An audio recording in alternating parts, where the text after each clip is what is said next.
Hello, everyone, and welcome to the Babies in Common Show. I'm Jeanette. And I'm Melissa. Welcome, listeners.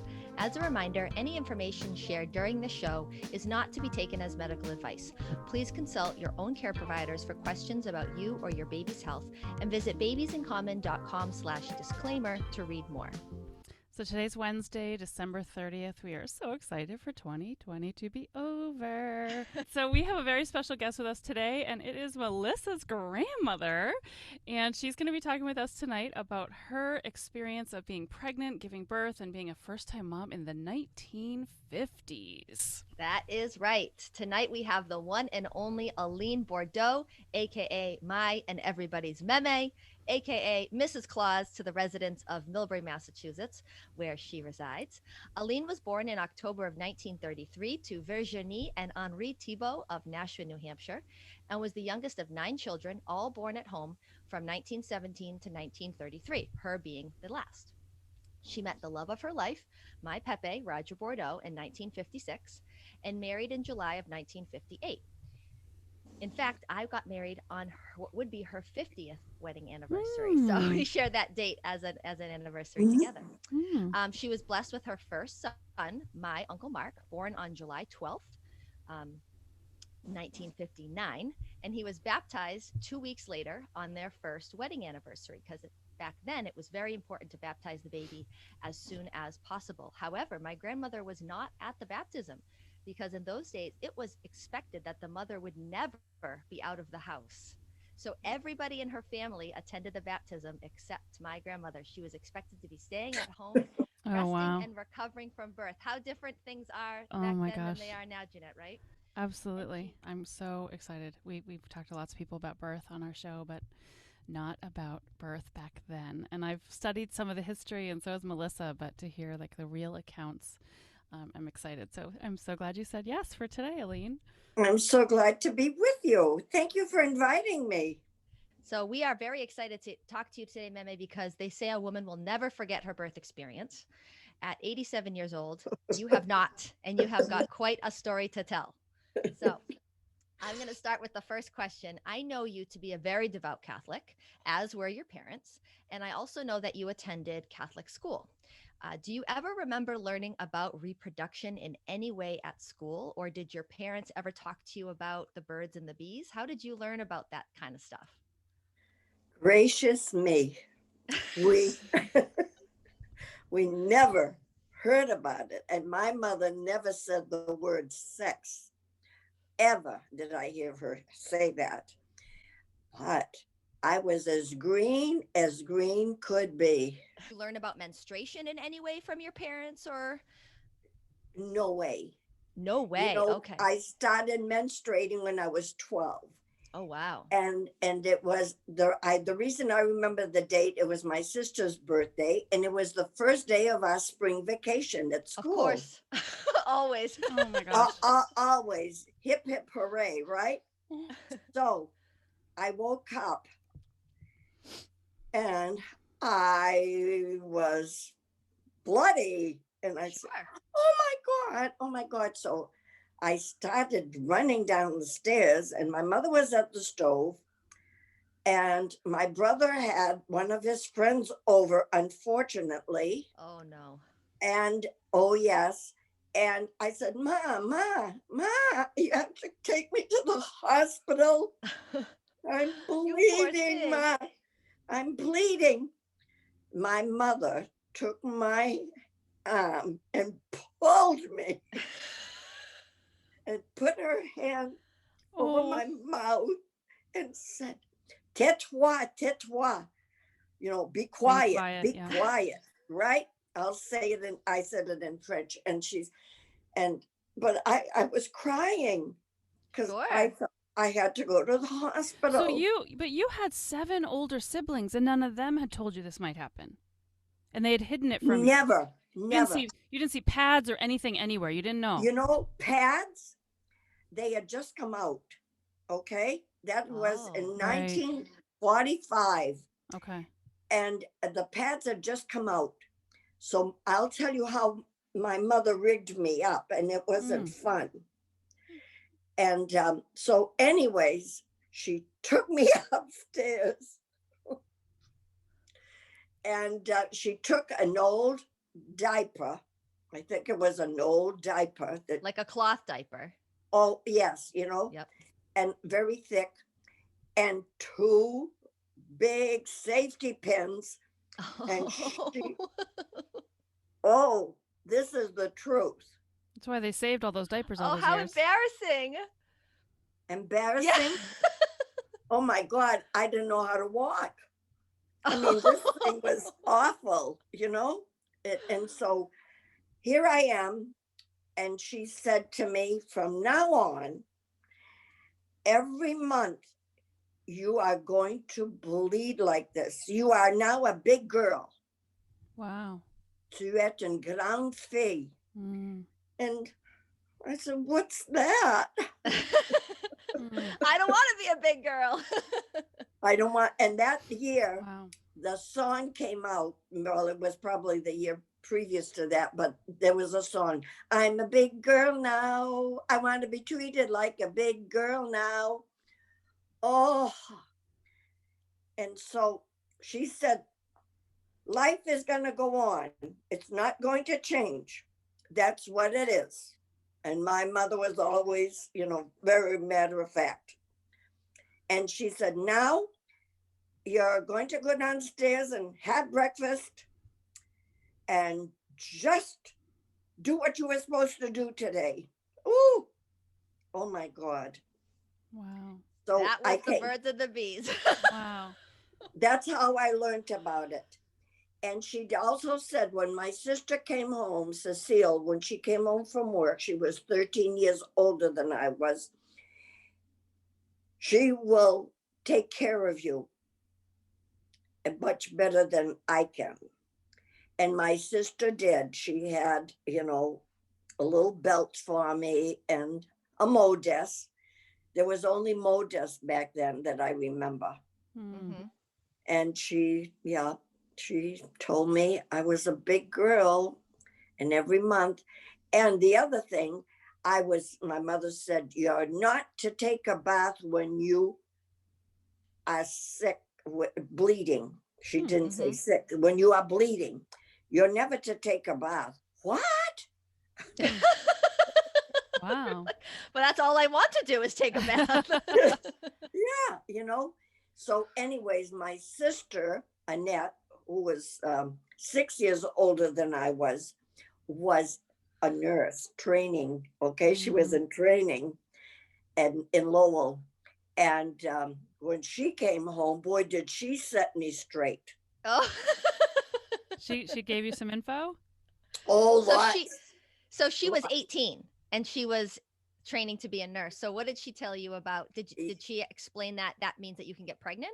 Oh, yes. Okay. Yes. So you can get pregnant, you can have a baby, so you don't do anything with any boy. You don't, and at first I thought, well, I wouldn't be kissing a boy at 12 years old anyways, but whoo, I can't do anything. And I said, Ma told me I can't take a bath. She said, no, you can. And you wash and Oh, thank God for Annette. thank God for Annette. Did your mom, do you think your mom meant you can't bathe or just you can't get in a bathtub? Like you could take a shower? Or were you taking baths all the time? Is that the only way you were getting clean? No. Bathtub? Well, we didn't have showers. Okay, that's what I was thinking. Okay. And then, but she did not want me to sit in the water. Right. Okay. And I'll go a little further with my mother-in-law and my sister with her only daughter. When I met, when I started going out with my husband, she would not allow her daughter to put her hands in the water. Oh, okay. What was it thought that it was something? Isn't that a nishkabibble? Yeah. It is an ishkabibble. There must be some like cultural folklore surrounding getting wet during menstruation. You do not put your hands in the water. Huh. What?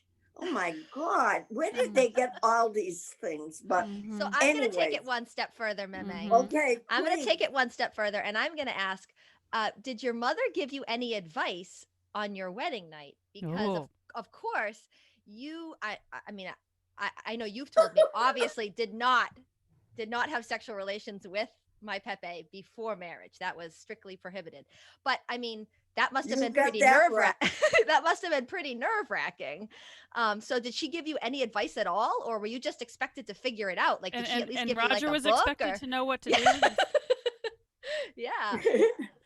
Well, he was expected to know what to do, and he had read books. Oh, the boys got to read books, but not the girls? Oh, no. Oh, gosh. No, I told you, I was as innocent could be. But did you know that there was something major that was going to happen that night? Oh, yes. Okay. Oh, yes. I knew that by then, you know, Sure. I had girlfriends that were married, Okay. you know, and I was almost 25 by that time. So most of my friends were married, and they would, you know, talk about it. So I knew a little bit more. But as far as my mother talking about it, no. And were your girlfriends at the time talking about it in a positive way, that it would be fun? Yes. Okay. Oh, that's good. Okay. Good. Yeah, because you don't know Jeanette, but my grandmother was a working gal. She danced on Saturday nights, and she had a job, and she wasn't going to be tied down by no man. In fact, she was proposed to before my grandfather, and she turned him down. Wow. So. All right. You're a hot ticket. I was not ready to get married young. And, you know, when they proposed, when the first one proposed, I said, "Are you serious? Put an egg in your shoe and beat it." It's so funny, like, you know how we say just beat it now? Like, we forget that actually comes from somewhere else. Like, there's a longer idiom for that. Yes. And I said, "I'm not in love with you. I'm not going to marry you." You know? No. And I wasn't, you know? Yeah. But anyway. The right one.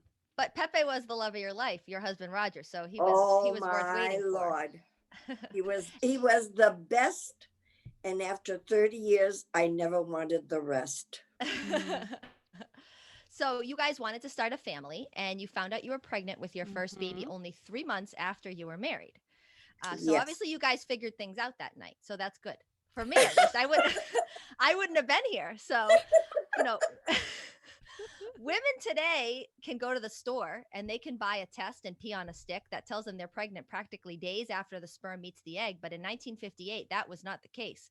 So how did you find out that you were pregnant? Well, number one, I kept menstruating. And I think you have a medical word for that, Melissa. Yeah, we've talked about this. Back then you were told that you were one of those people that menstruated when you were pregnant. But what I think, from what you describe, I think you had what's called a subchorionic hematoma, which is when there's like a little blood blister where the placenta is starting to attach, that bleeds, and it is a threatened miscarriage. Sometimes people will miscarry if they have that. Sometimes it will heal and the pregnancy will continue. But of course, they didn't have ultrasound back then in the way we do now. So that wasn't something they could diagnose. So you were told, oh, when they found out you were pregnant, you were told you must be one of those people that menstruate when you're pregnant. So that's very interesting. So anyway, you had kept having your period. You did not miss a period. So how did you know that you were pregnant? I did not miss a period. And my breasts were getting very sore and sensitive. And of course, I was married. Right. And so, oh my, what is wrong with me? Hon, there's something wrong with me, you know? I better see a doctor. And I didn't have morning sickness. No, I did not. So again, that's a clue. But so I was very fortunate, and I kept working, and I was working at State Mutual at the time, and Pepe said, "Oh, I don't really know any obstetricians." You know, he didn't, and neither did his mother. And here because I am. You were living in Millbrae at the time, which is where he grew up. So, and I hardly knew anyone, you know. So, anyways, his cousin Rita was a nurse, and delivered many, many, many babies. She was like you, Melissa, Oh, okay. Yep. working in OBGYN. And she had, so he called her and she said, well, I would suggest Dr. Willette. No, I called the office and they said, oh, Dr. Willette is not accepting any new patients. So I said, oh my goodness, hon, I don't know. He's not accepting new patients. So you better call Reader again. And so he said, wait a minute. I did some work for him. And because my grandfather was a carpenter. Okay. Yes. And I'm going to call him personally. And he did. And Dr. Willette said, Roger, I will take your wife as a patient. So wasn't God good? Yeah, but that just also speaks to how hard it was for you to get care at the time too. Like you couldn't go on the internet. You had one friend that kind of knew an OB. The OB's office said we can't take you and didn't give you another name either. Yeah. No. It was very difficult, And I was so new in Millbury. As I said, I hardly knew anyone, Right. And then after, we did want Dr. Willette, and I did ask my landlady, they had just gotten married a few months before us, and her parents had given her a home, an old home, for their wedding gift. And that's the apartment that we rented. So I asked Ruth, who was your doctor? So she didn't have Dr. Willette. But I was very fortunate I had him. So at the same time, though, like you and your siblings were born at home. So was there any thought before you got pregnant or when you first found out you were pregnant of oh, maybe I'll have a home birth too? Was your mom talking about, oh, you should have a home birth? Was anybody that you know having home births? How did that work out at that point? At that time, no one was having home births. No. And it was a bygone, And my mother had lost her first child. Well, what's interesting about that part of the story, which we've talked about before, is that your mother likely did not have access to a cesarean birth, because the way you tell the story, she was in labor for a very, very, very, very, very long time. And this was her first baby, you said, and right? This was her first baby, yes. Yes. And the doctor had to come to the house knowing that was her history, and that she didn't have any other options. It must have seemed, pretty primitive, quote unquote, to have a baby at home when we had hospitals now, right? Right, but the other kids were born at home after that baby. That was the only option. Because the hospitals weren't doing it at that time. It was right on No, the okay. Exactly, exactly. We were all born at home. Because the hospitals weren't doing it yet. And then for you, they were finally doing it. So your mom was like, oh, please go do that. Oh, okay. To the hospital. Yeah, yes. Got it. So it never entered my mind to deliver at home. Because hospitals were believed at the time to be so much more superior. Right. Because now you could do that. Okay. As we're going to learn in her story, a lot of the practices that they were doing in the hospital were quite harmful to mothers and babies. Yep. So, okay. I can't wait to keep going. So, do you remember anything about your prenatal appointments? Were they long? Were they short? Did they, do you remember what happened during them? Did you have opportunity to talk about how you were feeling and things like that? They really didn't, how are you doing, and they'd weigh you. And his nurse lived up the street from where Pepe and I moved. So I got to know her, and she was lovely, a very nice lady. And about weight, when I got married, I was as skinny could be. And I weighed 96 pounds, soaking wet. To give you an idea, I'm a tall person. I'm like 5'10", but I'm a thin person. I could barely fit into my grandmother's wedding dress when I was in 7th grade. Right. So that gives you an idea. So skinny. Yeah. I was very, very small, and when I worked with the girls, we talk at break time, and most of them were well endowed. You know, me personally, I always said, and I still say today, I had 2 fried eggs. Oh my goodness. Yeah. So I was not, it's a wonder that my husband even looked at me.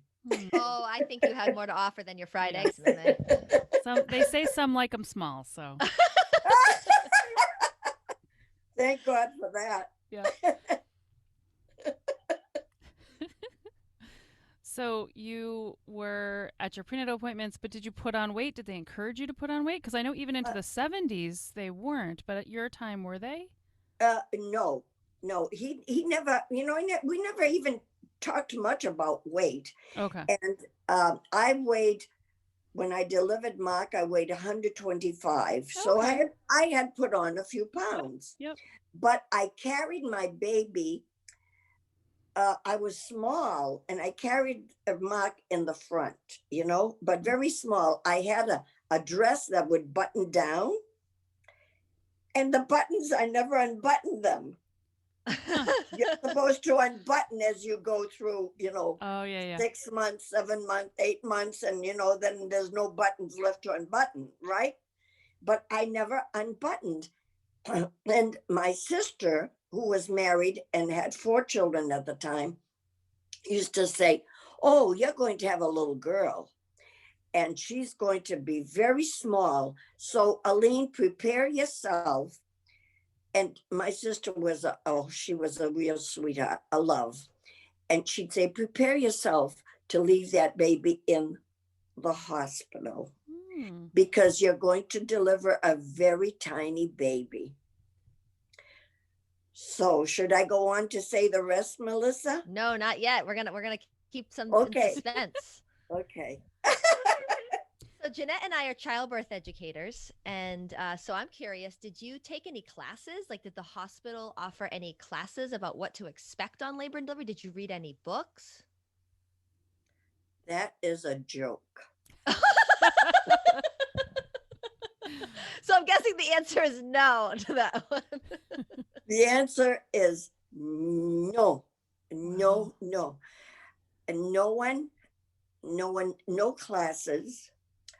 Books, you didn't read books.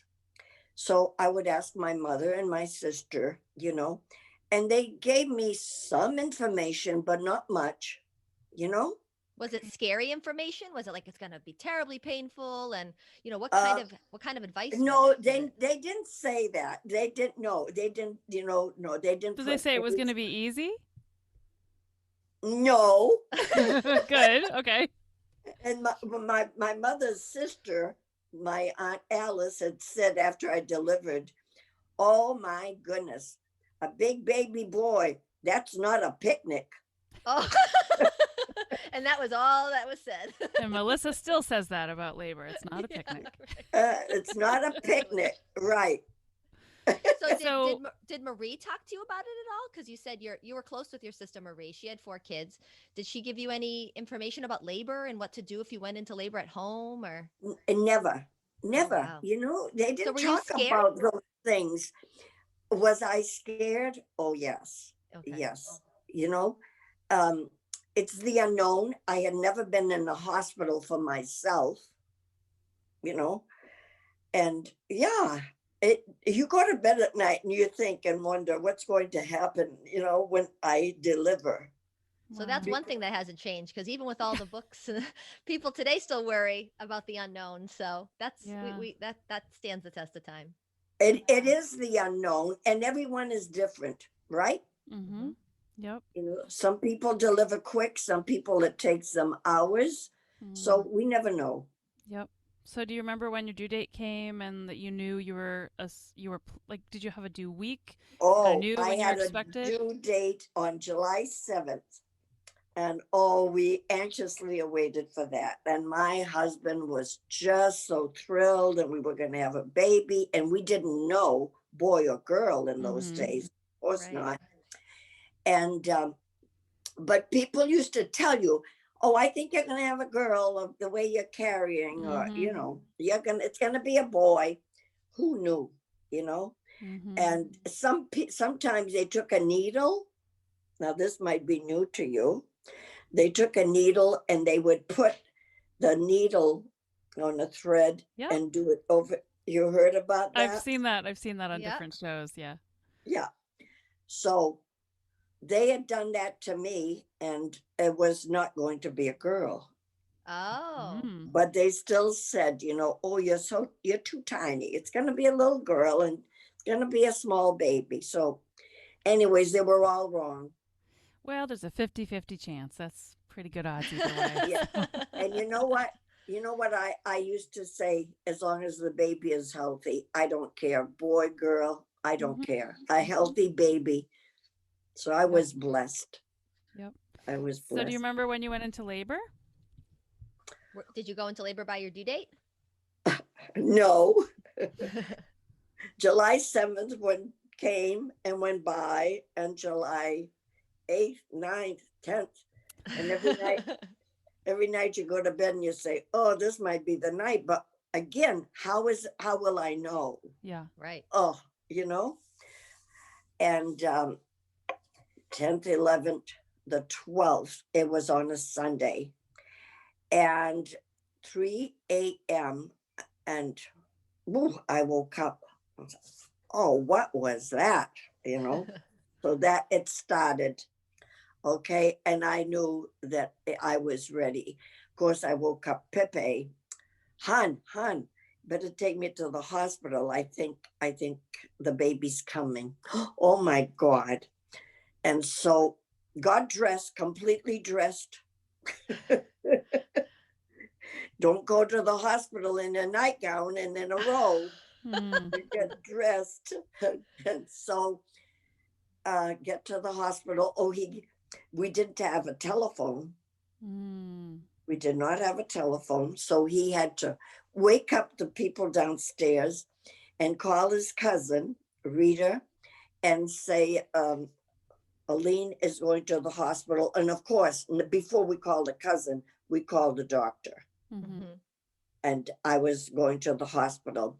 It was the old, I say it twice, old St. Vincent Hospital. Up on the It hill. was right next to the nursing home. Mm. And now there's offices there. The instructions were, if you went at night, you were to go to the back door, ring the bell, and wait for someone to come. Oh gosh. And now you're in labor. Yeah. And it's a nun that comes, Sisters of Providence. Mm. Okay. And she comes to the door. And I said, Sister, I think I'm ready to deliver. And she says, come right in. And she had me sit down. I said, sit down. I said, I'm going to have a baby, sister. Wherever I had to go, I wanted to be there. And you sit down and I'm going to ask you questions. I said, well, Dr. Willette, I've already filled out papers and you're supposed to have all these papers in the hospital. That's okay. Mrs. Bourdeau, sit down. Oh, that happened to me in 2016 at That UMass. still happens today all the time. I thought I did all the forms. Nope, we gotta do more. That has not changed, man. That was tough to be in labor and have contractions and have somebody ask you about your address and. Well, yeah, So, anyways, she finally took me up, and Pepe went with you, right? I'm assuming just like today, Pepe got to go with you. Or no, not back then, right? I don't know. No, absolutely not. No, was he expected? He came upstairs. There was a waiting room, and the fathers had to stay there. Yep. Were they all smoking? No. I heard back then all the dads were smoking in those rooms. No. Really? This is what we're told. That's what we heard. My husband did not smoke. Okay. And at that time, I think he was the only one in the waiting room. Who didn't smoke, or he was the only one in the waiting room? No, he didn't smoke, and he was the only one. Okay. It was early in the morning, and he was the only one. So, anyways, they took me in, and and Rita was there, and thank God for Rita. And she had delivered babies, many babies, and she says, everything's going to be okay, Aline. You're all set. You're going to have your baby. And oh my God. And I was like, ugh, you know. And I remember just feeling that I had to go to the bathroom all the time, right? The pressure. Yes. Rita, get me the bedpan. Oh my God, Rita, don't worry. Go right in the bed. Don't worry. Oh man. Aline, don't worry. Well, she knew that I didn't have to go. You know, it was. So you had to stay on a stretcher or a bed. You weren't allowed to. No, they brought me into a room. Yeah, With a We're bed. in a room. And there was about, oh yes, there were other ladies in there. Oh my gosh. At the time. You were never alone. You weren't alone. No. And I remember it so well. Oh my God, do I remember. And when you went into that hospital, it was old, it was dark, it was like going into a morgue, you know? And I'm going, oh, what am I doing here? You know, it was the unknown at the time it was a nightmare. I can truthfully say that, you know?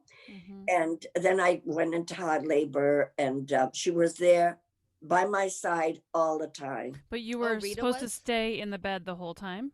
Oh, yes. And other people were in labor. Other people were in labor in their beds in the same room with you? In the same room. So I've always I'm so curious about this, because for a long time I've said, and I kind of joke about it because I don't know that this would happen anymore, but if you were laboring with other people in the room, that somebody's going to have it worse than you, right? So somebody would be in labor and you'd look over at her and you'd be like, oh God, even she's got it way worse than I do. So I guess I'm doing okay here. Like there's always going to be that comparison. But was that happening or no? You know what? Yes. Yeah. Yes. Okay. They were screaming. Oh my God. Oh my God. You know, and I'm like, oh, is this going to be happening to me? Because they've got it worse off than me. And I didn't want to be screaming, you know? And I go, oh. Yeah. Did you try to get out of bed? Like, did you have a sense that you wanted to be out of bed? Or was just everybody's in their bed and that's just you expected that's what you had to do? You stay in bed. There's no walking around.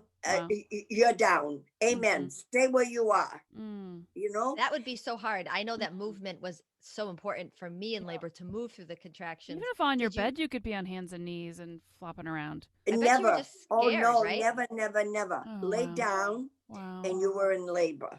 That's all that's how I remember it. So how did you cope? Did you moan? Did you bite the pillow? Like, what did you? Oh no! You do? Oh yeah, I moaned all right. Oh yeah, but I don't remember screaming.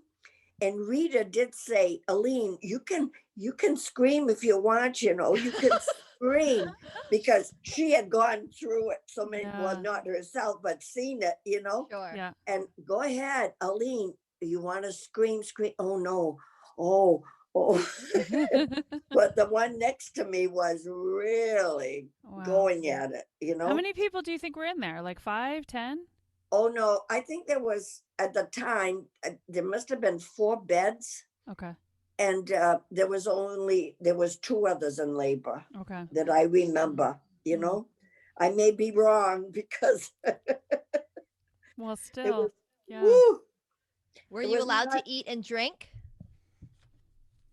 No. No, I had nothing. And we didn't, I never asked for anything. And no, never had anything.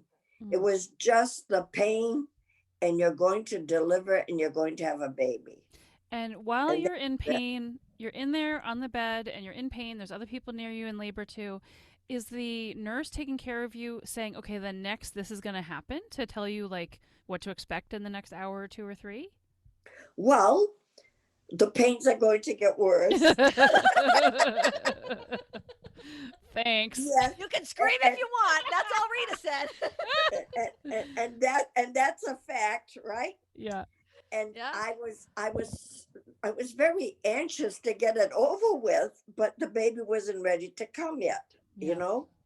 And Rita would say, Well, when the baby's ready, it'll come out, Aline. We're going to take you into the delivery room because you go from one room to the next. Right, which is essentially So was an operating room. Yeah. onto the gurney into the delivery room, and she knew when it was time. So I delivered him at 9:15 that morning. And you were awake for this? Well, no. So what? So back At then first- they put people under general anesthesia. Right. So your father had given you some advice about that. That was one thing that you Oh. knew, that people were going to put you to sleep to give birth. So what do you remember your father told you? Oh yes, my father died of cancer the year I graduated from high school, and he was in and out of the hospital so much. In those days, cancer patients they didn't have treatments like they do today. And my father had told me, if ever you need to go into the hospital and you're going to be operated on, when they put a mask on you, over your nose, and it's anesthesia, l'étire in French, ether. Okay, right. And everything was said in French. And he said, "Do not fight it, my dear. Don't ever fight it. Because if you fight that when they put that on your mouth and nose," he says, "it's so much worse after. So you just take one whiff." And he said, "You'll be better off." And I remember him, I can still hear him say it to me right now. And I did. So the anesthetist put it on me, and I took, and I was out like a light. Oh, gosh. Well, that was really good advice, because if you were hyperventilating and panicking and fighting them, you would have inhaled more of the gas. So, and then you would have been sicker afterwards. So that was good advice that you remembered. I mean, it was 6 years before. Good. He was so good to have told me that, right? Wow. Yeah. And what a random thing to tell somebody. Yeah. Good. Yeah. Well, he had been under it so often, and then he would just, well, I better do it, and not be sick afterward, like Melissa just mentioned. Oh yeah, times were so different. And then when I came to, of course, they only did that when the baby was really, the head was there, so you felt a lot of pain. And then when I woke up, Mark, I looked, and he was an incubator. And I said, "Oh, my baby's in an incubator. I can't take him home." And because the Dr. Willett had told me I had a healthy baby boy, and then I went under again. And he said, "Aline, of course you can take your baby home. He's an 8.5-pound baby boy. Why do you think you can't take him home?" But my sister, I had that on my mind, right? Right, because you carried so small. Yeah, I did. And so I took Mark home. But I guess I had lost a lot of blood. And in those days, you stayed in the hospital 5 days. 5 days. It's not like today, pack up and go home. Yep. And did they let Mark stay with you that whole time? You mean the baby? Did he get to stay? No. Yeah, he was in another room, right? Oh, he went into the nursery. Yeah, he went into the nursery. I woke. I looked at them, and the nurse was washing him and wiping him down, and they didn't even put them on you. Yeah. I wanted to hold him, but no, he was allowed. in that incubator. Yeah. So today, thank God, times have changed. Thank God. And when they took me out and brought me into recovery room now, my brother and my brother-in-law were Assumptionist priests. And Roger, oh, they had gone to tell Roger, of course. Dr. Willett had gone to tell Roger that he had a big baby boy. I was doing okay. And so, but couldn't see him, couldn't see For 5 Roger. days. You couldn't see Roger for Oh, 5 days? no. That morning, That day, I okay. could right after the birth. Okay. And so they put me on a gurney to take me to the recovery room. And my brother and my brother-in-law were both there. So my brother said, can I wheel her down to the recovery room? And they said, of course you can. So here's two Assumptionist priests with me down that I remember very And well. they were pushing you in a bed or in a wheelchair? No, on a gurney. A gurney. They okay. transferred you. Yeah. And then So your Assumptionist priest brother got a free pass to visit you, but your husband, no way. He had to go home. well, my husband was there. No, Pepe was there. Okay, he came up. Pepe could stay. Oh yeah, but he couldn't see you. Well, yeah. He was with them when they pushed. Oh, when okay. they He did. He Okay. so that day he got there. Okay. Because they let those two priests in. I think he was allowed. I'm not sure of that, but I think so, and into the room I was, and then we never were in a private room. Right. Never, so we always had a partner, and you shared with the partner, and you talked, and but then they brought Mark, and I got to hold him. So many hours later, you finally got to hold your baby. Not many hours. No, it was probably noontime, I'd say. So a few hours. Yeah, about a few hours. But by the time they're in recovery, they take them. They do whatever they have to do, and the pediatrician comes in. I already had my pediatrician, and they examined the baby. And then he came in and told me that Mark was doing well, and I had a big baby boy, and I think I did. And wow. And of course I was just thrilled, but to hold him like you people do now, yeah, right away. That touch that you can have, how precious is that? Right. So, but the first, when they did bring me, I had to nurse him. They just put him. So they were encouraging you to nurse. Yes. Okay. Yeah. My sister, not really, and she was the nurse. She said, if you don't want to nurse, you don't have to. Don't feel that you have to. And she had talked to me. She was out in California at the time. But my mother had nursed all of us. And that's one thing I wanted to do, to nurse my baby. So I got to nurse Mark, and then was it hard to get him latched on? Do you remember having any breastfeeding troubles? Yes. At the beginning, you don't know what to do either, but there's a nurse telling you, because by that time Rita had gone home. Sure. God bless her for being up all night with me, Yeah. But she had left.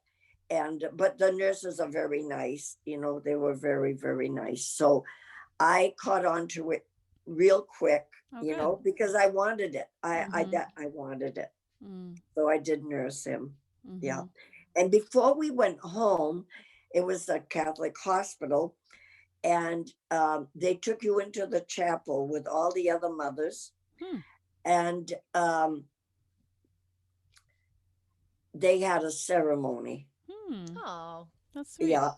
It was very nice, and the priest was there, and he wished you good luck, and the father, the father was there with you, and then you went home.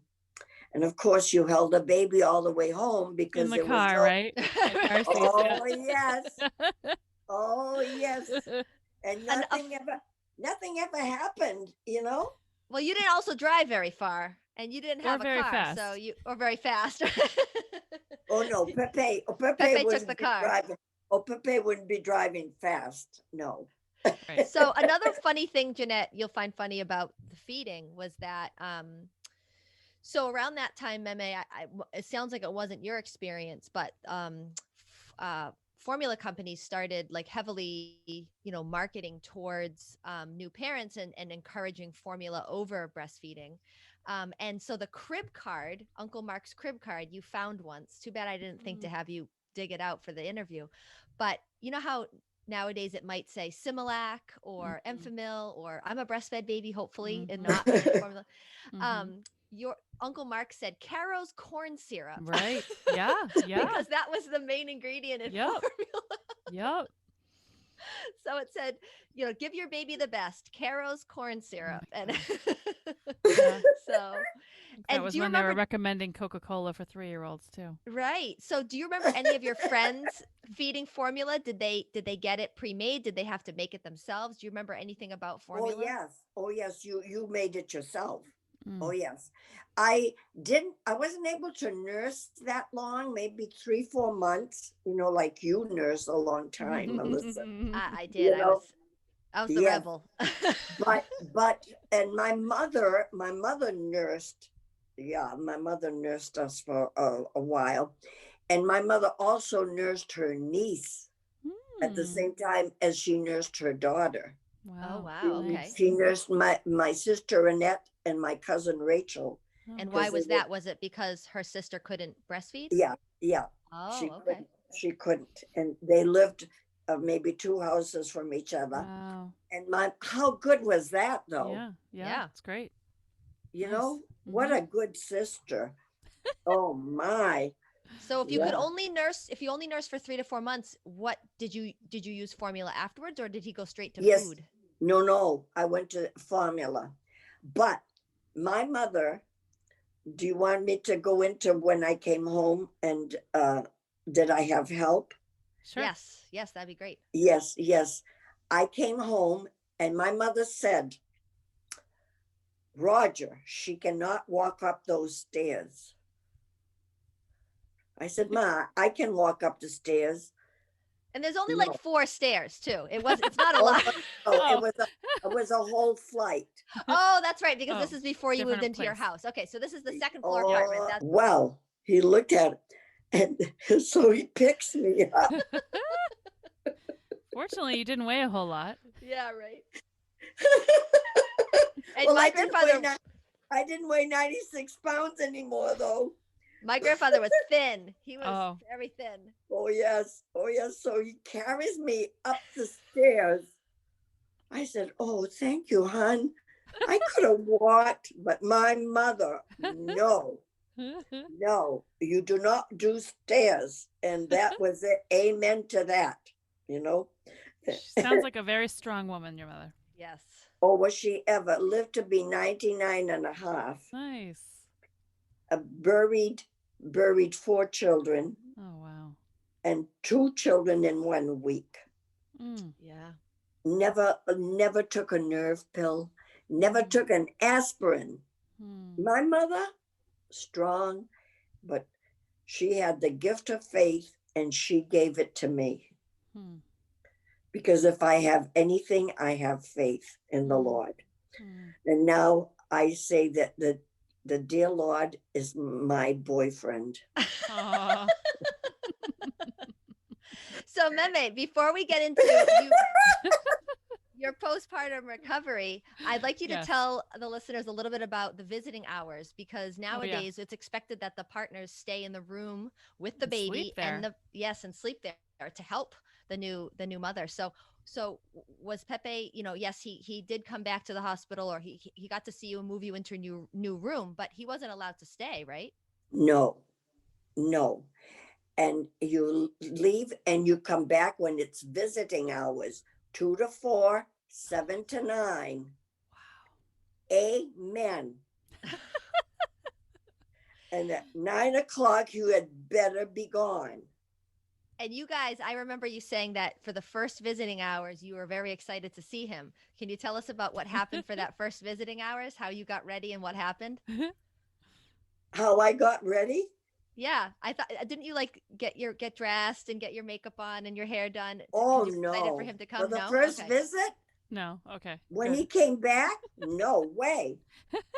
What about the time that he didn't come that you were expecting him? Well, that was that afternoon. That's what I mean. So, okay, that afternoon, after you have the baby, you're expecting him to come back. And what happens? Your roommate gets her husband to come. Where's Pepe? My roommate had her husband and the grandparents. The grandparents were allowed to come. Mm-hmm. No aunts or uncles, no one. And I'm waiting for Pepe. No Pepe. And there's no phone in your room, and he doesn't have a phone, so you can't find out where he There's is. no phone. Oh, Yep. no. And we didn't have a phone. Cell phones, No, sure. we didn't even know that they would exist someday, right? But so anyways, I'm waiting and they're having a good time and they're laughing and the new baby. And of course they brought me the baby to nurse and no husband, no papa there. And I'm like, where in the world is he?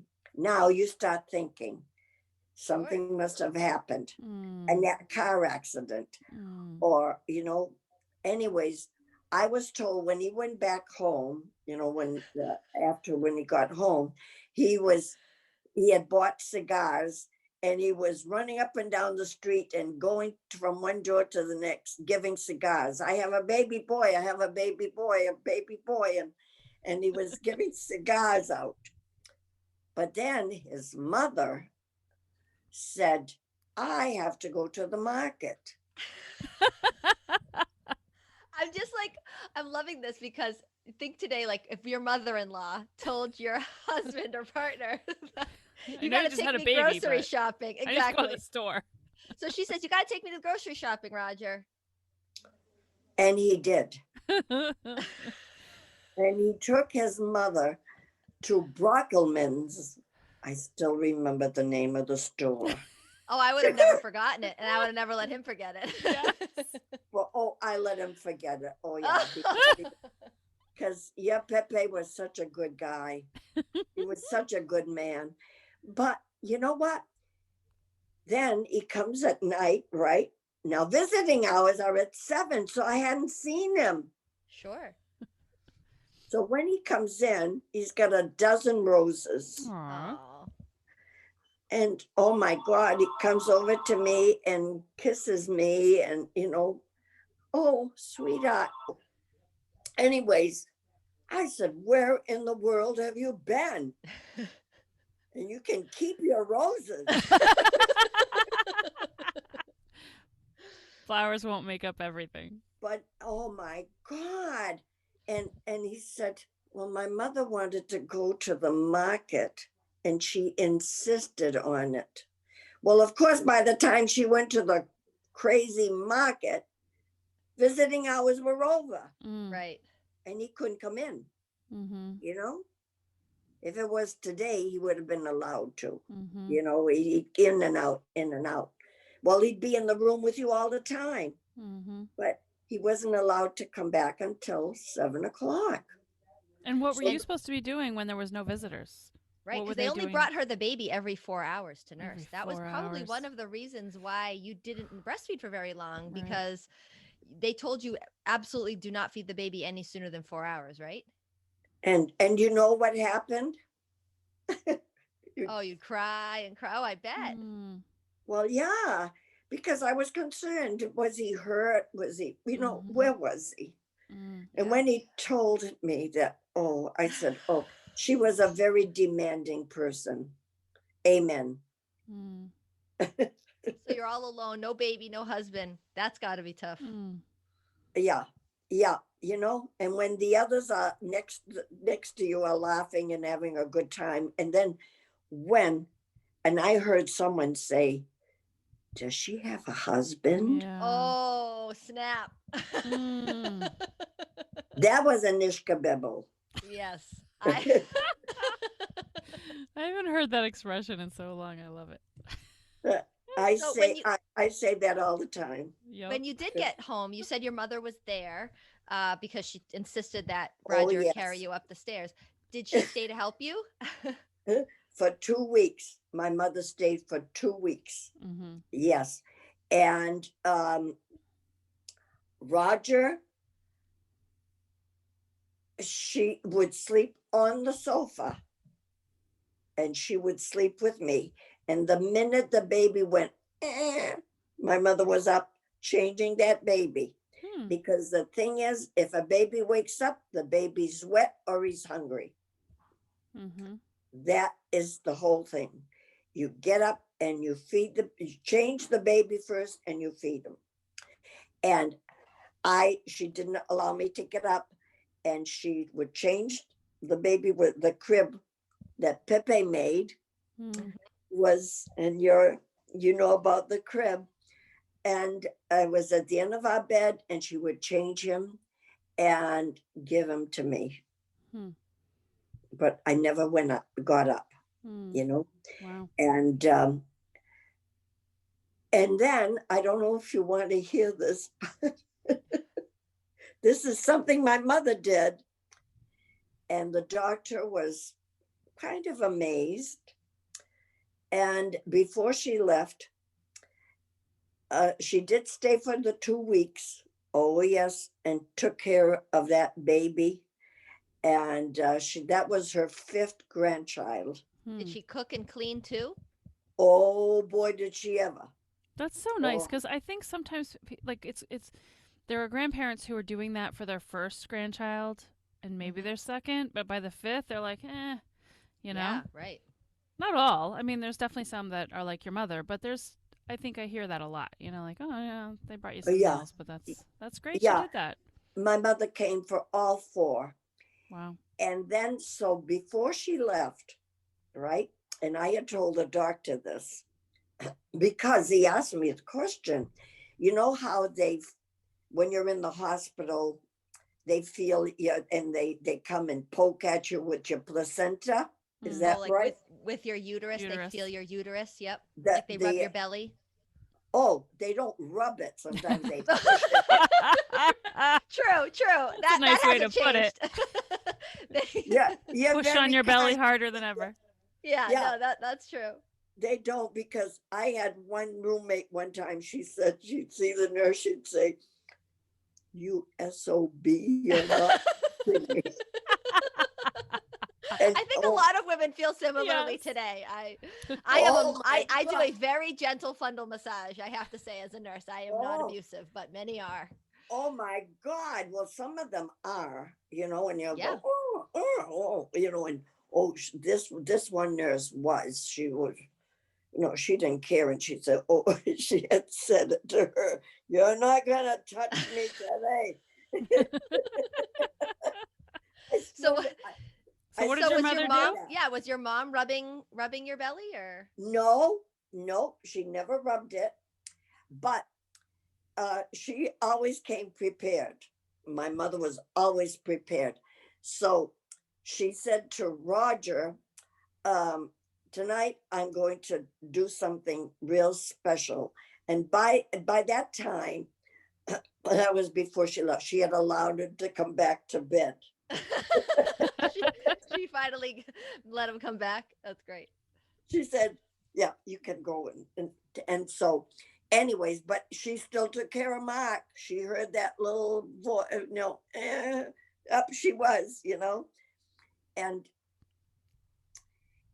so she had a big bath towel, and she'd put another sheet over the sheet, and then a big bath towel, and then she had, I wish I still had it, the safety pin. It was about this long. Can you see? Yeah, so like the length of your finger. 4 inches. I wish I had it. I wish I had that pin. It was the biggest pin I've ever seen, but she had it.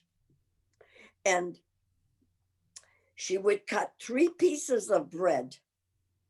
I see your face, Jeanette. I was like, where are you going with this now? She cut 3 pieces of bread in a heart. Okay. Mm-hmm. Soak it in alcohol and put it on your stomach. Huh. I love the expressions. And then she would tie that piece of was like an old sheet, you know, all folded. She would tie it around your stomach as tight as could be. And she'd say, "Can you breathe now? Are you comfortable? Is it okay? Do you feel okay?" "Yes, Ma." And in went the big, humongous pin. Yeah. And that would dry during the night. Okay. Right? Yep.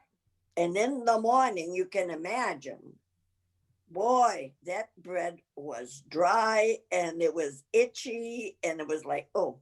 So that's why she would put a sheet, right? So she was very smart and prepared. And it wasn't the first time she had done this. But my mother had all these old-fashioned remedies. Yeah. Right. And I remember a lot of them, you know. Did she do any others? Like, did she make special teas for you, or did you have to soak in anything, like herbal baths, or? No. Don't take a bath. God, I forgot about that. Don't go near the water. Don't take a bath because you're, oh yeah. But I did. I would take a bath. Believe me, I would. But anyways, that would take care of the uterus. Oh, okay. Right? I mean, I don't know. I don't know the wrapping around your body nice and tightly would provide you some support. And there's definitely lots of, like belly binding. The gunking, the belly binding. So that like makes sense. The alcohol soaked bread, not so much, but you know. And shaped in a heart. Right. Well, that's just sweet. That's just sweet. It had to be shaped in a heart. I'm sure it had something to do with like. My guess is that they thought it had something to do with preventing infection. But it was on your belly. Right? On the belly. The skin of your belly. Yeah. Yeah. Oh yeah. It was so your belly now. Hey, at least you didn't put it on your vagina. That would have been way worse. Ow! Ouch! Oh, right? That would have been a terrible ishkabibble. This has got to be the title of this whole show. The terrible ishkabibble. Ishkabibble. Giving birth in the 1950s. But you know what? Dr. Willett said, "Oh my goodness, you know, my first visit." Why do you smell so much like alcohol? No. No, but my stomach was way down. Yeah. I was wearing the dresses that I wore before I got pregnant. Yeah. Sure. And that's the truth. Mm-hmm. That is the truth. Mm-hmm. And he said, "Wow, that is amazing." So I told him, well, he was from Maine and he was the 9th child also from a big family, Dr. Willett. And I told him, I said, "Doctor, you're going to laugh." And he said, "You know what, Aline? No, I'm not going to laugh." He said, "Your mother is right." He said, "Those old remedies," he said, "I wouldn't know how to do that. I wouldn't even think about it. But your mother did the right thing. And look at you." He said, "You're in great shape." So is it the tightening of, you know, or what is it? Yeah. But I remember she did it for all my 4. And I never had a stomach. Well, don't look at it now because I do. We would all benefit from belly binding for life, I think. Yes. But, you know, those were things that we wouldn't, you know, and I was the only mother. No other friends of mine, their mother ever did that. Oh, okay. But my mother learned a lot of old remedies. And yeah, Do when we you were think that was French? Like something she French learned? Canadian, Yeah. Do you think that I was from think it that? was, and I think it was from her mother, Hmm. French Yeah. Canadian. Although my mother wasn't Canadian, my mother was born in Worcester Hmm. in 1893. Wow. So your Yeah. mom left 2 weeks later. Yep. And then did you have any mom friends? I mean, your sister who had children was living in New Hampshire or Lowell, right? Lowell. So Hmm. you're living in Millbury. So it's, they didn't 495 wasn't built back then, Right. A and you long didn't know time. how to drive. So there was no That's right. visiting your sister. Your other sister was a nun in California. So you didn't have, did you have And we didn't really, have a phone. you didn't have a phone. Right. So what did you do during the day? Did you go out and try to meet people out on like the The park, street in your or neighborhood. Pushing yeah, a like a stroller. church, or how did Do you, you know? Wait till you hear this, okay? Next door to our left was the First Congregational Church. In front of us, on West Main Street, Melissa, Yep. was an empty lot.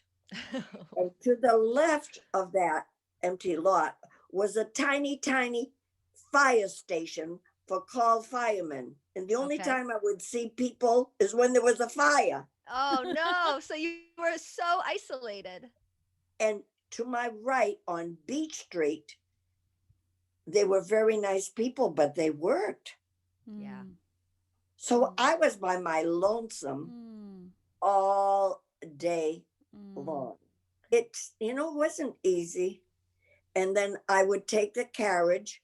And the other thing, you didn't go out until the first outing you went to was Mass.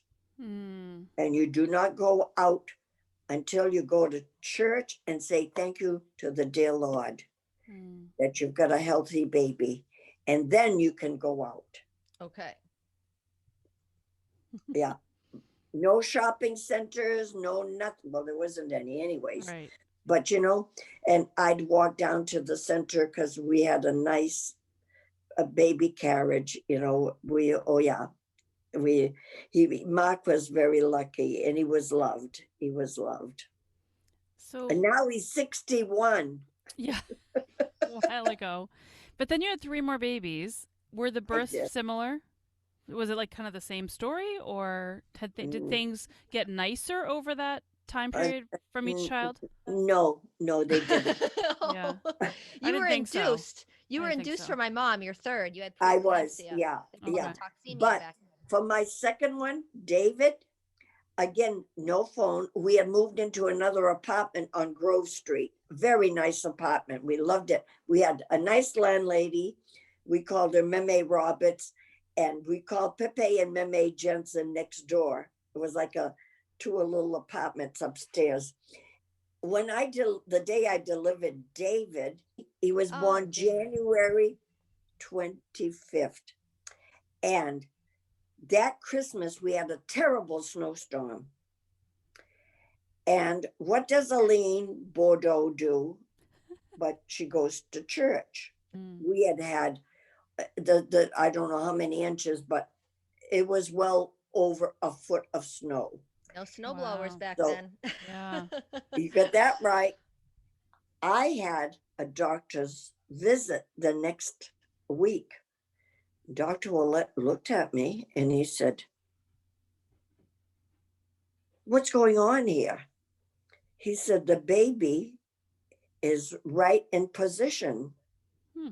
Oh, a month early. Oh, that climbing in the snow had helped. Well, yeah. Opened up your pelvis each step There you took. go. Hey, he must have said, "What the heck is going on out there?" So he said, "Oh my God, Aline, you had better be careful." He said, "You still have a month to go. You're about 3 weeks by then." And he said, the head is right in position. I said, "Really?" I said, "Oh my God." So anyways, I kept on living. You know what? Nothing ever stopped me. I kept on living. The baby was going to come. And that baby fell out easily, or? Well, so that day, Yes, he was a few days early. That day, I washed all my bed, put everything back in order, and I felt something was going to happen. Nesting instinct. Instinct. Got down on my hands and knees, washed my kitchen floor. Perfect. That's a great thing to do. It's yes. It's Don't so sit good for there. labor. It's so good for labor. Of course. And wash the floor, wax the floor. Ooh. And the kitchens were big in those days, big kitchens. And I felt good. So my husband gets home and I felt good. I had done so much. Well, then the labor starts. Mm. And so we had to go next door to call the doctor. Mm-hmm. And so Pepe and Meme Jensen had a phone. I didn't need a phone. I didn't know anyone in Millbury. Who was I going to call? I didn't need a telephone. Yeah. So anyways, when I'm calling the doctor, I said, I'm in labor, doc. Oh my God, Pepe Jensen was so excited. Oh my goodness, Florence, she could have the baby here. And he's going nuts. And I said, no, Pepe Jensen, I won't have the baby here. Don't worry. So the Dr. Willett said, okay, I'll meet you at the hospital. But guess what? I had to put on my dress and prettied up.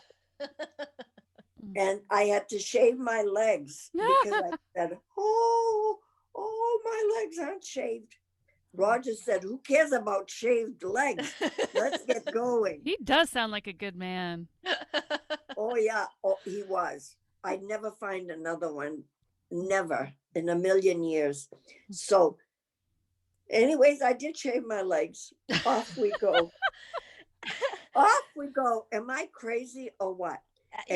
People show up to the hospital too soon. Sure. So I feel like you had some good instincts. Well, now it's dark again and I'm really in labor. So Pepe, and of course, there's still a lot of snow. And we're going up Providence Street and there's a light there. And red light. Pepe goes through the red light. Mm-hmm. There was no stopping him. And we get to the hospital again. It was night. So ring the bell, the nun comes. And this time now, I'm really ready to deliver. Am I ready? And so sit down.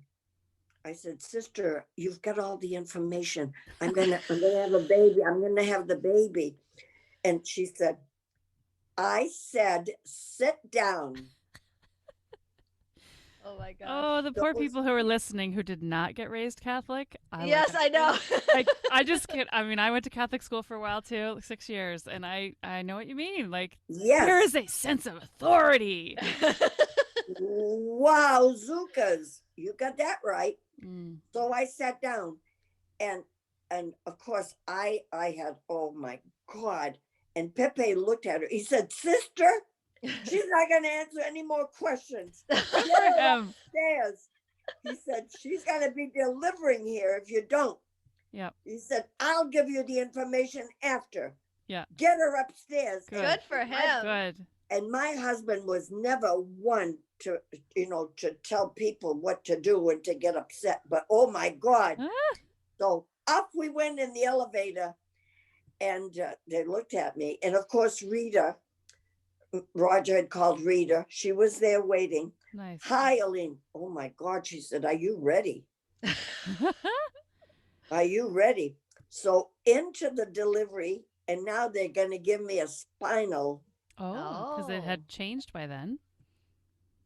Yes. But I had for a spinal at 9 centimeters, I'll tell you, I've done it. It's hard work. Oh, and I had a miscarriage between Mark and David.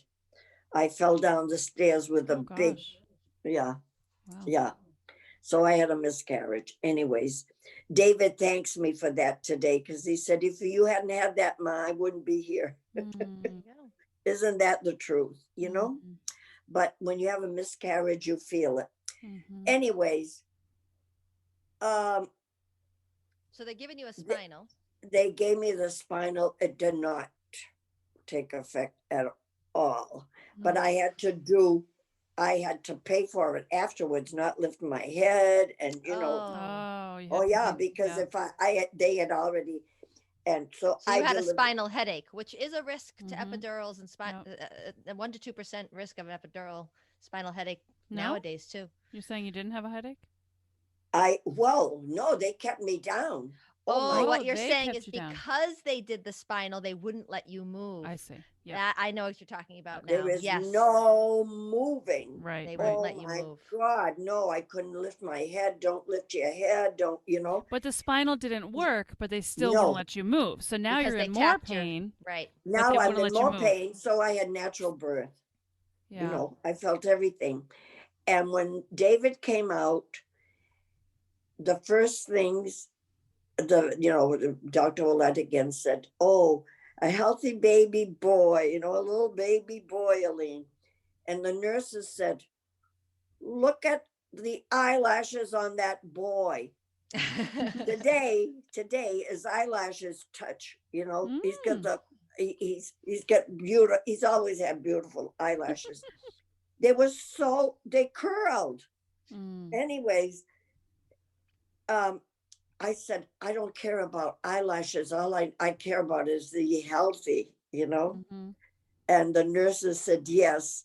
And he's a beautiful, healthy baby boy with beautiful eyelashes. The boys always get the beautiful eyelashes. I know. And that's that. I guess they were struck by it. I don't know. Yeah. That's what they kept saying. But anyways, David was a healthy baby boy. Natural birth. And then the third baby, Melissa's mom, was that also natural birth or another type of anesthesia? No, this one here. You had to be induced for my mom. Yes, I had toxemia. Right. Which is they call preeclampsia nowadays. Yeah, and so when I went to my doctor's visit, Dr. Willett by this time was in the Holy Land on visit with his wife. Oh. Yeah, so he wasn't there for the delivery. So this very, very handsome, I'm 87 years old, and when I see a handsome man, I know they're handsome. Well, this doctor was very handsome, tall, and good looking. But I knew him because I had seen him for visits also. So here he is, and it's Anne Marie, your mother. And when I went for the visit, he said, oh, you're not going home. You're going straight to the hospital. I said, oh, but I can't. He says, why? I want you in the hospital right now. I said, we only have one car. I have to go home. I said, and my husband will take me to the hospital. I said, I can't drive myself to the hospital. He has no way of getting to the hospital. So I said, I only live in Millbury, I don't live far. He says, that's far enough. I want you in the hospital. Okay, you go home. And I said, my suitcase is packed. All I have to do is, because I was always ready. And I said, hon, you got to take me to the hospital. He said, what? So your blood pressure was very high, right? Oh, yes, very high. And so we called Claire, and she came to take Mark and David. And by this time, we're in our new home. Pepe took me to the hospital. Anyways, Giselle heard, my cousin Giselle heard that I was in the hospital. And she had called Pepe, and said, because by that time we had a telephone. Guess what? Ooh, fancy 1964. The Beatles come to America and Aline Bourdeau gets a telephone. And I knew people by then. I knew, so I did have a telephone. So, anyways, the next morning, and they, they had induced me. And do you remember how they did that? Because nowadays they either put medicine in your vagina or they start a medicine through an IV called Pitocin. Did they give you like shots, or did they give you an IV? You know what? I think it was an IV. Okay. And this is also before the days of continuous monitoring. So nowadays people wear hockey pucks on their belly and it listens to the baby's heartbeat the whole labor. Back then, do you remember, did the nurse have to use a special stethoscope to listen to the baby's heartbeat? Or they didn't listen at all? Hope for the best. So never. Yeah, so they just didn't even monitor. I never heard them. Oh, no. They never put a stethoscope on my stomach. Never. No, I would remember that. I actually brought her, Jeanette, to one of my prenatal appointments when I was having my second, so she could hear the baby's heartbeat, because she had mentioned that she had never heard her own baby's heartbeats before. So that's something that I think people take for granted, that we have ultrasounds, and you can buy a monitor, a Doppler monitor, and listen to your baby's heartbeat at home. You didn't know if you were having a boy or a girl. You couldn't hear a heartbeat. You just knew that the baby was moving or not. We just knew we were going to have a baby. Yeah. Isn't that it was strange. And again, it was the unknown all the time. We always never knew what was going to happen. And being induced was, fairly new to me. I had never heard about it. Not very common. So did you have another spinal? Yeah. No, I did not. They gave me the anesthesia. Okay. So I know I did not have a spinal. And again, I took one big whiff and I was out. And again, they kept the baby separated from you like they had with the others? Oh, yes. Yeah. And then was it the same thing with the fourth baby? 1967, Uncle Ron. 1967, the same. Wow. And Dr. Willett, it did induce me. He said, you're going to come in the hospital on July 22nd, and I will induce you, and the baby will come. The baby, Ronald, came very fast. Is that because you developed preeclampsia again, or is that because? Yes. Okay. Yes. He didn't want to take chances. He says, I'm not taking, and the blood pressure, and so, yeah. Wow. So that was, but the fourth one wasn't, you more or less expect what's going to be happening. And about the pain, and then, you know what, as much pain as you have, after you deliver, you forget that pain. Yep. You can't really explain that pain. Yeah. Right? Yep. Very true. I mean, there's so much about my labors that I remember, partially because I talk about them so often because I am a childbirth educator, but there are many parts that are just very fuzzy.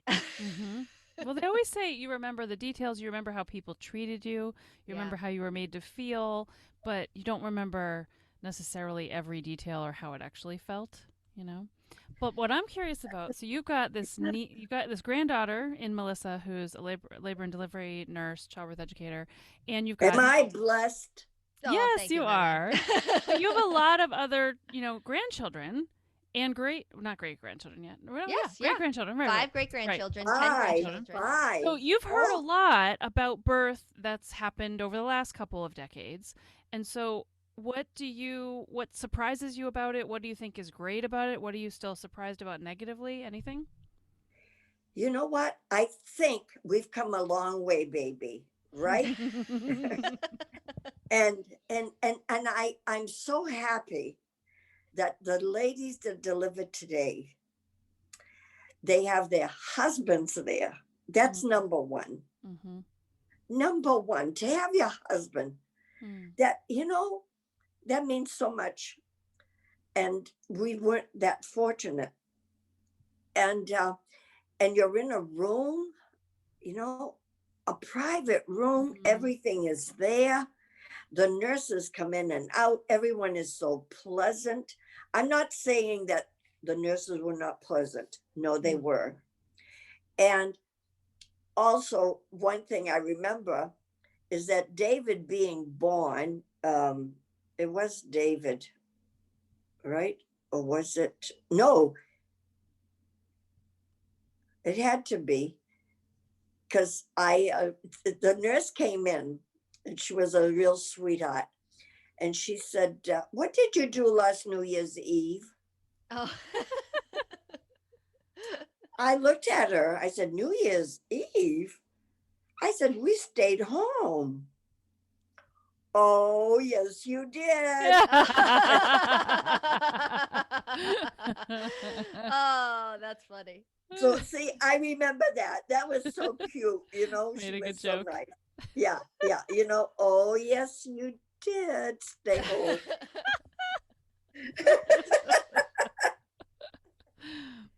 But anyways, yeah. What do you But think that today, people should? Yeah. they're so fortunate. You're so fortunate today, and you still go through the pain, and it's not any easier. No, but your husband is there, and you can have family. You know, and I have never seen a real birth until I saw Melissa, you know, on film. I really have never been there. I've delivered, so I've been there. Yep. But never seen it happening, you know, in real life. So you got to see Melissa's birth on film. On film, and I got to see Marlene. She was so amazed by the skin to skin. She kept saying, like, to be able to hold your baby right away, skin to skin, what a gift. And I agree. It's crazy to me that I have to not convince, that's not the right word, but like still educate people about that. Like there's still hospitals that are not doing routine skin to skin or coming up with excuses to not do that. It's so important unless the baby, you know, needs medical attention. Right. There are many things that have changed for the better. There are some things that I wish we still did the way that we did them back then. Are there any experiences that you had postpartum or giving birth that you wish women still enjoyed today? Yes. You know, woman today, including yourself, my dear granddaughter, you do things too soon. That is true. I learned my lesson big time after my first, you know. Too soon, you know, it isn't necessary. Take it easy, take your time. It's like after an operation, anyone's operated, you have to take it easy. You know, you don't go home and start doing things that you did before. No, because your body has changed. And that's what my mother used to say. It took 9 months for your body to change. And it's not going to get back to be the same in a week or two. So you give it time. And I heard my mother say that constantly. And is that the truth or not? It's very good advice. In fact, I say the same thing today to people. You've got to be kind to your body. You've got to rest. The home birth midwives that I work for tell people don't come downstairs for the first 2 weeks. Same as your mother told you. Yeah. You know, have people bring you food. Don't expect to be doing housework and laundry, and you've really got to let your body heal. Yes, exactly, because it does take 9 months. Yeah. And you know, it changes in 9 months. Look at how that baby's growing, you know? Yeah. And that is a miracle in itself. So what did you think when Melissa informs you that she's going to have a home birth? I didn't tell her, I don't think. You didn't tell her? Oh, I don't remember that. You didn't tell her? Oh, it was a secret. I didn't tell anybody except, I think I mentioned it to my mom. Remember that. Okay, so Aline. So I did not know. So after you find out she has a home birth, what are your thoughts? Yeah, what are your thoughts? Oh my God. Well, my son Ronald said, I said, Melissa is having her baby. And he said, yeah, at home. What? I said, what did you say? He says, she's delivering at home, Ma. And this is like while she was in labor that you found this out? Yes. Okay. Yes. Yeah. she So was it's a labor. funny story, but Yeah. the cat got out of the bag at some Okay. point when I was Yep. in labor, and people Yep. found out that I was having a home birth while Yep. I was in labor. Yeah. Well, you did live in a neighborhood full of your I family did. members. I did. So what did you think about that? I said, are you serious? And he said, Ma, she's delivering at home. I said, well, that's a first. You know, like for me, in my family, Yeah. it was a first. Well, since my mother, of course, but Right. I said, oh, really? Oh, I hope. Oh, I gotta pray. I gotta pray. So you know what? I knelt down and I prayed to my boyfriend, the infant Jesus of Prague. Yes.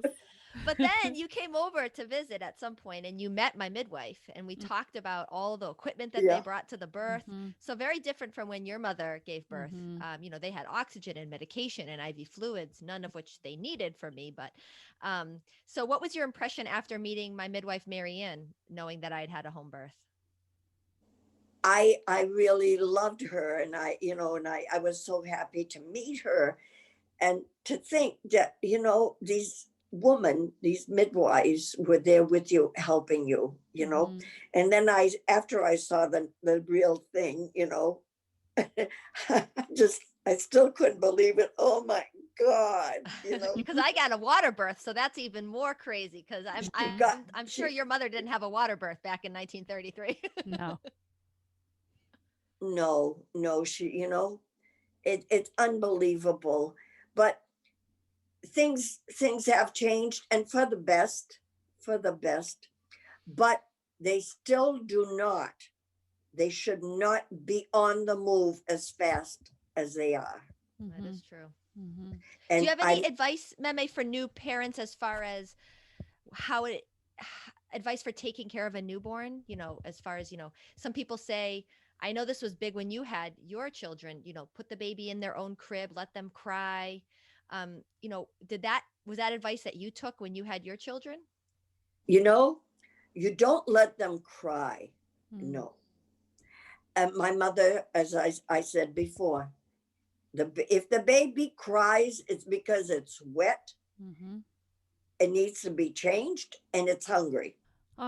Well, anyway, I think all of this is fascinating, and I love that you're sharing all of this, and you're such a pleasure to listen to. So thank you so much. And Melissa, for sharing your grandmother. I mean, you've always talked about her so lovingly and highly. So it's such a thrill to finally hang out with you for a bit, Aline, even though it's through a Zoom. But well, maybe after this epidemic, we'll get to meet. Yes, that would be great. Hopefully, that would be great. That would be wonderful. Yeah. I'm so glad that so much has changed for the better. I'm sad to see so many things kind of persist from these practices that are very outdated. But I think I agree with you, Meme, that for the most part, it's a net positive. So I appreciate you coming on our show and sharing your experience. I hope our listeners find it. I'm giving you big hugs. Oh, I'll give you a virtual hug too. To both of you. And so on that, I'm going to let you girls go. Have a good evening. Go and enjoy your husband, and tell them every day that you love them, because yes, you're very fortunate. Thank you. Well, I'm going to stay home this New Year's, but I'm not going to stay home like you did that night. We hope you all enjoyed today's show, and we hope you will tune in again. Remember, Babies in Common is a community for you. After all, we all have, even if you're 87. Yes, Babies in Common. Awesome. Thank you so much.